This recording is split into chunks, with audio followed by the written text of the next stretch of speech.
Okay, to begin rolling, I want to make sure my wire guide shoe is to the inside of the spool as opposed to out to the outside.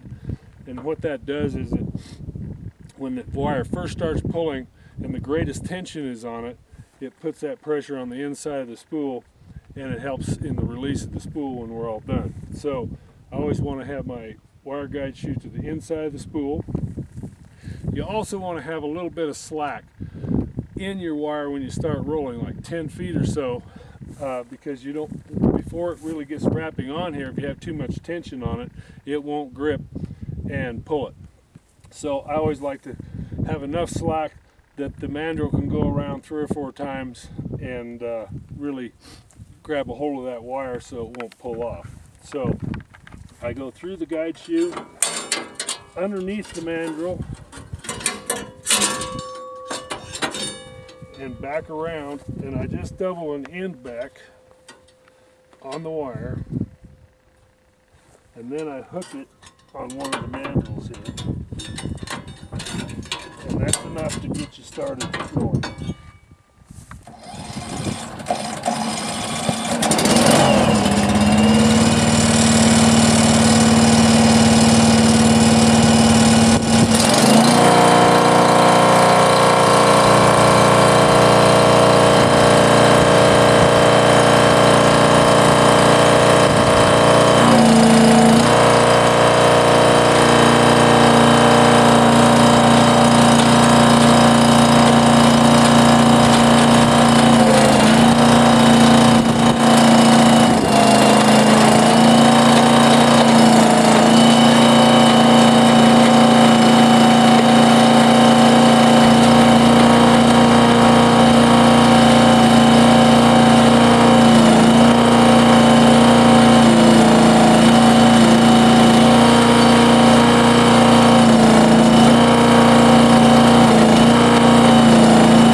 This was a 1/4 mile pull, or very near it. But as I near the end of a wire, with the last 100 feet or so, as you can see, it starts not having much tension on it, so the spool won't wrap tight. So what I prefer to do is tie a drag to the end of that wire as it comes in, just your post hammer or some sort of weight, and put tension on that wire so it goes on tight. Or you can have somebody carefully hold the end of the wire and also put tension. As I'm finished winding the spool towards the end of the spool, I try not to go to the ends as I'm wrapping it. I tend to stay more in the middle, and then I didn't so have to jump off. The final end won't jump off the end of your spool. But as you finish, it doesn't take much to finish the roll. You can just take your pliers and tuck your end underneath, and there it is.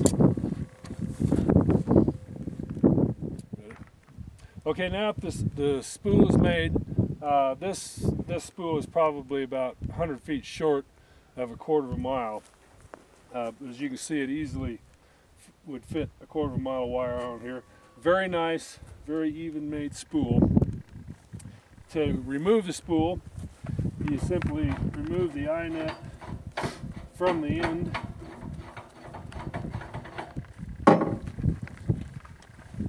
Tap off the removable plate.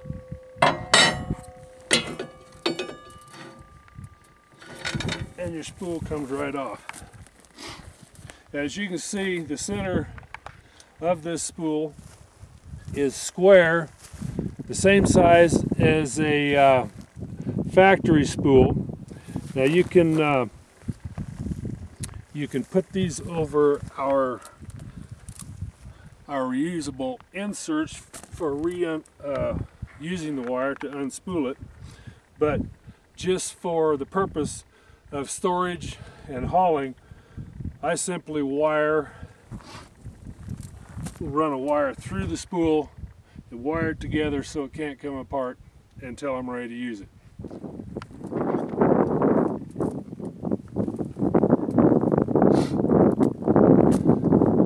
It's ready to go.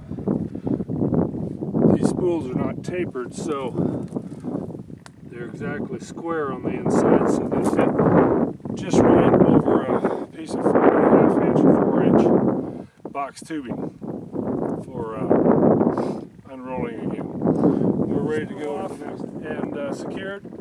We put our removable end plate back on. It only goes one way, and it's easy to figure out because nothing lines up the wrong way.